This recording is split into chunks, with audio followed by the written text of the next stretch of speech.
আজকে আমরা কিছু লেখচিত্র শিখব।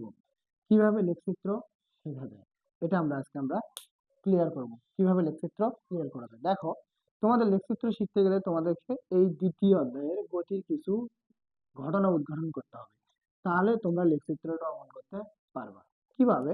দেখো, তোমরা কিন্তু দেখো এখানে আমি একটা ছোট্ট করে একটা ছক নিয়ে নিচ্ছি বোঝানোর জন্য।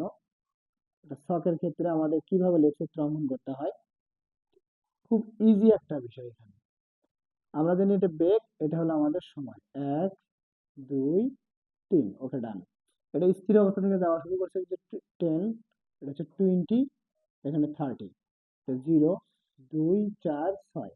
আমরা এখান থেকে যেটা শিখবো, বেগ ভার্সেস সময়, মানে বেগ আর সময়ের লেখচিত্র, বেগ ও সময়ের লেখচিত্রটা আমরা আজকে শিখবো। এটা লেখচিত্র করতে গেলে এটা তোমাকে একটা অক্ষ নিতে হবে, এখানে একটা অক্ষ নিতে হবে, বা আমরা এটা পরীক্ষার হলে কিন্তু আমরা এটা গ্রাফ খাতা অঙ্কন করতে পারবো। সময়ের সাপেক্ষে বেগটা কিন্তু বাড়ছে, আমাদের নিচের দিকে কিন্তু যায় হচ্ছে কি সময়, এবং এটা সেকেন্ড হবে। আমরা এটা ওয়াই অক্ষ নিলাম, এটা এক্স অক্ষ নিলাম, আর এই উপরের অংশের দিকে কি যাচ্ছে, আমাদের বেগ যাচ্ছে। এখন আমরা চিত্রটাকে যদি সঠিক করতে চাই, তাহলে সুন্দরভাবে আগে বেগটাকে লিখে নিতে হবে। 0 সেকেন্ডে কিন্তু 0, ওকে। 2 সেকেন্ডে কত, 10, তাহলে এখানে আমি 10 দিয়ে দিলাম। 4 সেকেন্ডে কত, 20, ওকে। 6 সেকেন্ডে 30, 6 সেকেন্ডে 30। তাহলে সময়ের সাপেক্ষে যে বেগটা বাড়তেছে, তাহলে এই বেগটা তো বাড়তেছে, তাহলে মানে এই সোজা উঠবে, এটা একদম সোজা যাবে, ওকে। সময়ের সাপেক্ষে যদি সোজা যায়, তাহলে এই সেকেন্ডে এই 10 মিটার পার সেকেন্ড বেগ হয়েছে কত সেকেন্ডে বলো, 2। তাহলে এই সোজা ধরে এখানে আমাকে 2 দিতে হবে, 2 সেকেন্ড।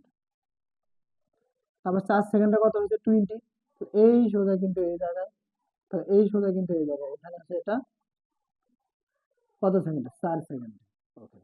আবার এই সোজা কিন্তু 30 হয়েছে তোমার কত সেকেন্ডে, এটা হচ্ছে তোমার 6 সেকেন্ডে। তাহলে দেখো তো, এখানে যে চিত্রটা আমার হইলো, এটা কিন্তু পুরোটাই কিন্তু আমার কি সমতল।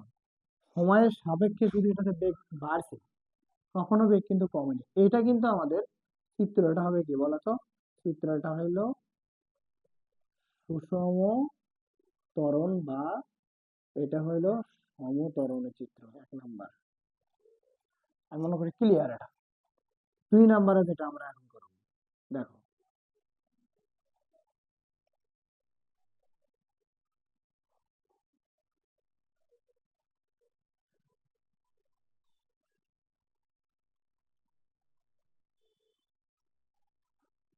তো এটা ছিল আমাদের বেগ, এটা ছিল আমাদের সময়। বেগটা কিন্তু মিটার পার সেকেন্ডে আমি রাখবো। তাহলে এখানে ছিল 24, এখানে 24, এখানে 24। তাহলে এটা 0 থেকে শুরু হয়েছে, 0 to 4। এখানে কিন্তু সময়ের সাপেক্ষে বেগটা কিন্তু সমান আছে, তার মানে এটা সমবেগ। বেগ ভার্সেস সময় চিত্রটা কেমন হবে এটার ক্ষেত্রে একটু দেখো। এই আমি নিলাম, তাহলে এটা 0 ছিল, এটা 2 সেকেন্ড ছিল, এখানে আমার 4 সেকেন্ড ছিল। তাহলে এদিকে আমাদের যায় হচ্ছে সময়, আর উপরের দিকে আমাদের কি যায়, বেগ যায়। তাহলে দেখো তো, এখানে 0 সেকেন্ডে কত, 24, এই জায়গায় 24, ওকে, 24। আবার 2 সেকেন্ডে কত, 24, তাহলে তো এখান থেকে এখানে এই বিন্দুতে আসবে, ওকে। আবার আবার 4 সেকেন্ডে কত, 24, তাহলে এখান থেকে আমাদের এই জায়গায়, তাহলে এটা ওয়াই অক্ষ, এটা কি অক্ষ, এক্স অক্ষ। তুমি এইখানে যেটা দেখতে পাচ্ছ, ক্লিয়ার, 4 সেকেন্ড 2 সেকেন্ড, দেখো এটা কিন্তু সমবেগ।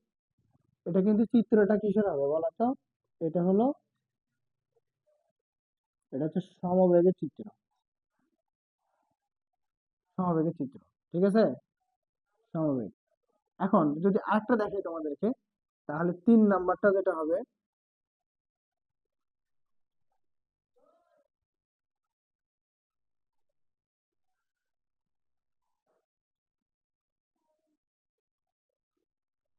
এই, তাহলে এটা বেগ, এটা হচ্ছে সময়।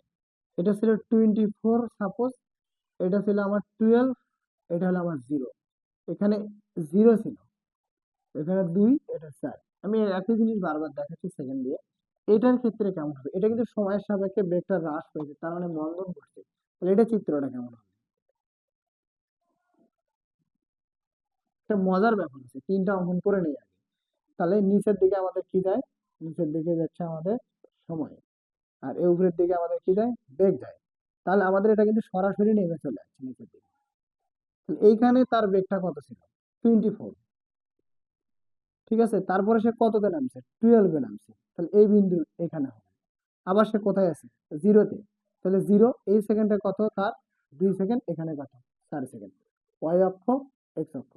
এটা কিন্তু আমাদের চিত্রটা হবে সুষম মন্দন। আমাদের চিত্র কয়টা হলো? তিনটা। এই তিনটা চিত্রকে একাত্রে করলে একটা পূর্ণাঙ্গ চিত্র হয়। তিনটা চিত্রকে যদি আমরা একাত্রে করি তাহলে আমরা পূর্ণাঙ্গ একটা চিত্র হবে। সেইটা হলো কি? এই এই চিত্রটা। ঠিক আছে, তাহলে প্রথমে বেগের কত ছিল? জিরো। জিরো থেকে সে উঠতে আছে কত পর্যন্ত উঠলো? সে সে 30 পর্যন্ত উঠলো মনে করো এই জায়গায়। ঠিক আছে, তাহলে এই পর্যন্ত 30 পর্যন্ত সে উঠছে। তারপরে সে 30-তে মনে করো সমবেগে চলছে। ঠিক আছে, আবার সেখান থেকে নেমে নেমে চলে আসছে জিরোতে। তাহলে এটাকে আমি এ ধরলাম, এটা বি ধরলাম, এটা সি ধরলাম। এটার ক্ষেত্রে সেকেন্ডটা দিলাম 2 সেকেন্ড, এটার জন্য আমি ধরলাম কত? 4 সেকেন্ড। আর এটার জন্য আমার কত ছিল? এখানে আমার 6 সেকেন্ড। তাহলে নিচের দিকে আমাদের কি যায়? সময়।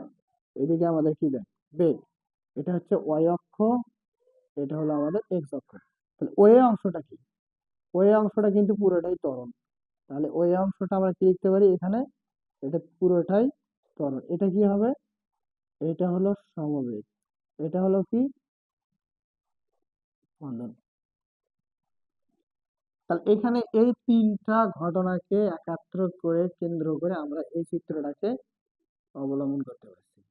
এই চিত্রটা এরকম আমাদের অনেক চিত্র আছে, যে চিত্রগুলোকে আমাদের ক্রম অনুসারে ধাপে ধাপে আমাদেরকে এগুলা শিখতে হবে। এখন ডিরেক্টলি এটা মন্দন, এটা সমবেগ, এটা হচ্ছে ত্বরণ। দেখো এখানে এটা কিন্তু বেগ বাড়ছে, তাহলে এই পর্যন্ত বেগটা বাড়ছে, আর সমবেগ মানে এইটুকু পর্যন্ত সমবেগ। আর এটা একদম নেমে নিচে চলে যাচ্ছে, নেমে একদম বন্ধ হয়ে চলে যাচ্ছে। লেখচিত্র, লেখচিত্রগুলো এইভাবেই হয়। এবং এটা একটা এবং একের অধিক ঘটনাও থাকতে পারে। একটা ঘটনা একের অধিকও থাকতে পারে, সেটাও আমরা ক্লিয়ার করতে পারবো। ত্বরণ হইতে পারে, সমবেগ হইতে পারে, আবার ত্বরণ হইতে পারে, আবার কি হইতে পারে? যেমন এখানে যে চিত্রটা দেখো, আমি যে চিত্রটা দেখাচ্ছি তোমাদের এখন, এখান থেকে এখানে উঠলো, তার মানে এটা ত্বরণ। আবার এখানে সমবেগ, আবার কি? ত্বরণ। আবার কোথায় নেমে এলো? নিচে নেমে এলো, তাহলে মন্দন। তাহলে এখানে এটা যদি এ বি সি ডি ধরি, তাহলে এখানে আমরা যেটা পাচ্ছি, ও এ অংশটা কিন্তু ত্বরণ, এ বি অংশটা সমবেগ, বি সি অংশটা ত্বরণ, সি ডি অংশটা মন্দন। এগুলো বুঝতে হবে, এগুলো ধরতে পারলেই তোমরা অঙ্কগুলো করতে পারবে। আমি এই চিত্র দিয়ে আর একটা লেকচার দেবো, লেকচার 2-তে সবগুলো চিত্র ব্যাখ্যা করবো ইনশাআল্লাহ।